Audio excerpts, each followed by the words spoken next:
Hello, it's Jimmy here at O'Reilly's, and I have here a Land Rover Discovery Sport 2.0 Ingenium diesel. So this has got the symbol for the exhaust filter full, engine management lights on, 65,000 miles. Let's get the launch Eurotab diagnostics tool here up, and we'll read the fault codes. P2463 particle filter soot restriction. So there's no other codes which would indicate to me that it's just been a case of the vehicle has done too many short journeys, or it's just sat idling. You do see an increase in DPF issues during the winter, like when people are just leaving the car idle for 10-20 minutes every day to get it warmed up. So go to the data stream to confirm.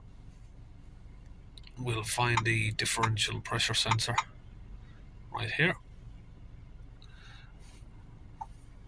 and just to show you, we'll find the soot calculations.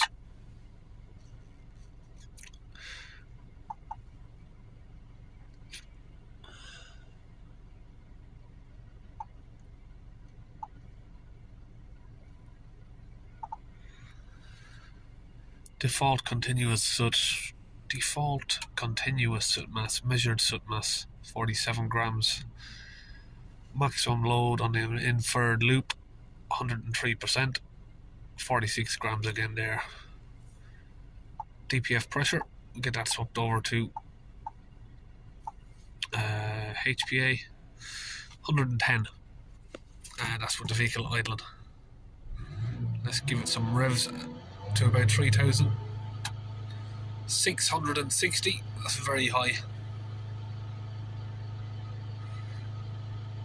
670, 660. So let's let go of the accelerator there. So we've got about 120 on idle. So I'm just going to check the oil level on this just to make sure. The engine sounds a little bit rattly, probably the timing chain. So it's got plenty of engine oil in it, although it is a little bit black. Can see some wet around this area. I don't know if that's been a spillage of oil, or is that where they've been leaving that loose, or if we got a leak here. So we'll do a smoke test on the vehicle. So just got the Launch UK smoke detector there, smoke leak detector. It's called a smoke one. There's a power number for it. So we'll just switch it on, get it ready. So the green light's on. Got a little bit of smoke coming out, so we'll get it inserted into the air intake there and pump up the bag.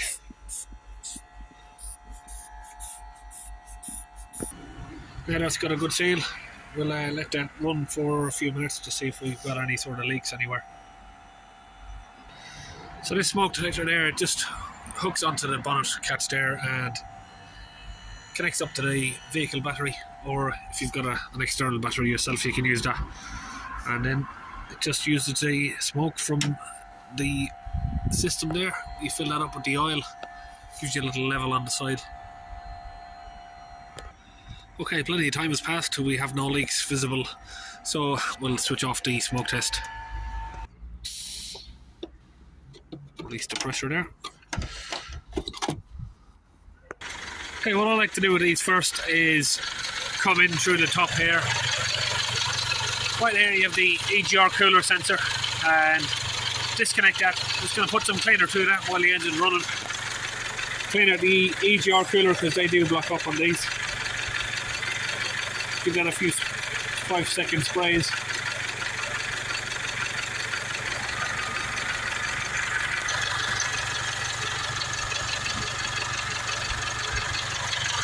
EGR cooler now is it's all connected back up there. So just watch that pressure. It started off, I should have recorded where it started off first, but it was above 10.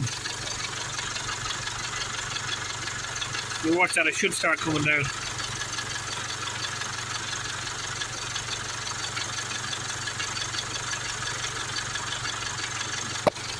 Get a graph on it.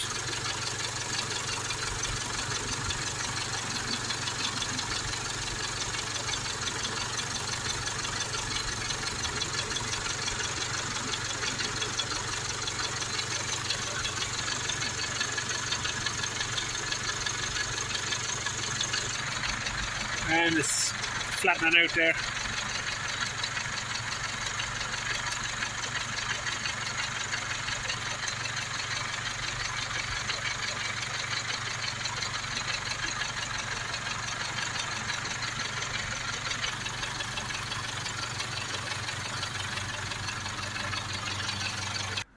Right, the EGR cooler is now done, so we'll move on to the DPF. So we're just under the car. Let's turn the torch on. Come up here. Let's have a look. All the way up there. Let's see if we can see that on the camera there. Where are we? Right there. Try and get my hand up there. Right there. Someone's already opened the clip there for me, if you can see that. Let me get my hand out of the way. So the clip there is already open. Someone's been in there before. There's the EGR cooler underneath there, that big square aluminium piece. There's the black plastic pressure sensor with the clip moved halfway down the hose. So we'll get that open. Right, so that's the compressor there with the DPF gun connected up to the hose. Right, we'll get that squeezed in.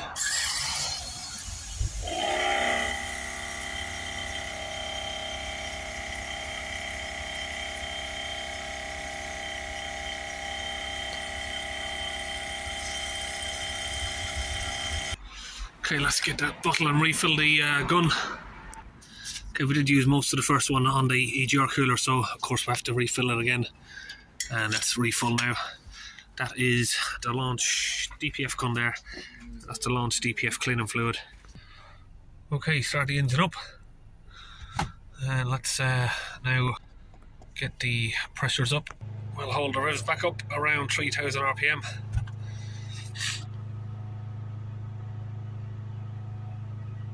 And we can watch that drop. Again, we can put it on a graph if it just makes it easier to follow. You can see the graph coming down. So I think we started at somewhere between 600-700. We've already come almost half that. Well, we have half that.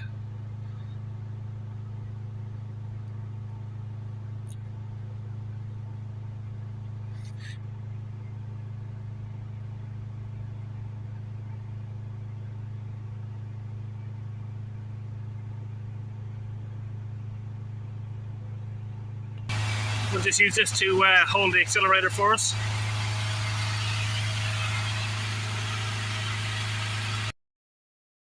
So if we come out of the live data for a minute, go to special functions,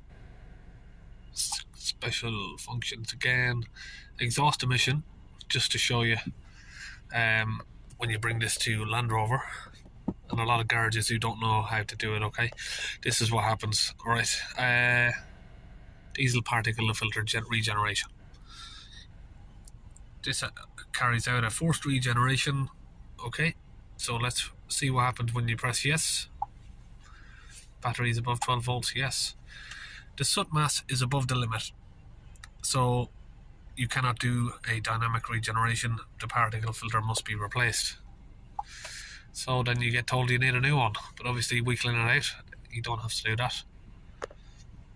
So then we go into the special functions and find the DPF and just tell her that it's had a new one, it's had a replacement DPF. Once that's done, we come back out, we find the ECM. It's got two codes now. And we shall clear the memory. Let's turn the engine off first and put the ignition on. Clear the codes. And then just confirm that they're gone. Once you've told it it's had a new DPF and you can clear the code, you can now accelerate it fully up. And a few of those, now with the full rev and full boost going through it, you'll be able to clear the DPF out properly with the fluid in there. And you'll see the pressure drop even quicker now that you've got boost there. So if we hold those revs, let's try and get it steady. Come on, hold. There you go. 30 HPA, 20 HPA. Let's increase it up a little bit. If we can just hold it steady. Let go of the accelerator. 0. So that's why you can see there why I say, listen, when people tell you need a new DPF, out of the, I don't know how many I've done, let's just say I'm currently doing sort of 3 DPFs a day. So if you add that up over the last few years, I think I've come across one that I haven't been able to clean. So 99.9% of the time you can clean the DPF just as good a condition as buying a new one. Sorry about my voice, I have a bit of a cold, so my voice isn't as normal, but yeah, you can see there it's down to 0. And I hope for my videos, I hope for a lot of people that it does sort of kill the stigma of almost every customer who calls me say, do you take the DPF off the vehicle to clean it? And when you say no, a lot of people just put the phone down. Oh no, I want it cleaned properly, I want it taken off. That just shows you there. You see, look, taking her off the car, for me, it doesn't make absolutely no point whatsoever. I've never had any issues just cleaning them on the vehicle like this. In fact, I'd like to even say that I've been getting better results than most people who are taking them off.